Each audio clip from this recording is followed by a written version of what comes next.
Hi friends, ഇന്ന് ഞാൻ നെയ്ച്ചോറാണ് വെച്ചത്.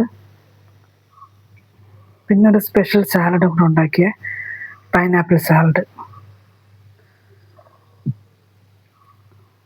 ഹെൽത്തി ആൻഡ് ടേസ്റ്റിയാണ്. പിന്നെ ഇന്നലത്തെ മട്ടൻ കറിയാണ് ഞാനിന്ന് യൂസ് ആക്കുന്നത് നെയ്ച്ചോറിന്.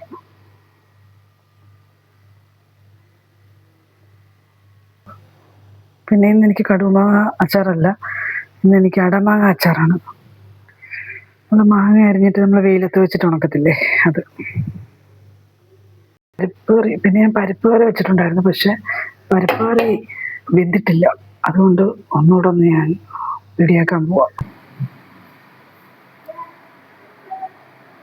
2000 രൂപ ഉറപ്പാണ്.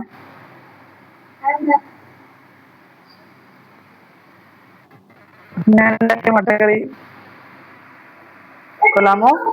അപ്പൊ ഞങ്ങളുടെ വീട്ടിലൊരു കസിൻ ഉണ്ട്, അപ്പൊ അവൾക്കും കൂടെ കൊടുക്കാൻ വേണ്ടിയായിരുന്നു ഞാനിതൊക്കെ ആക്കിയത്.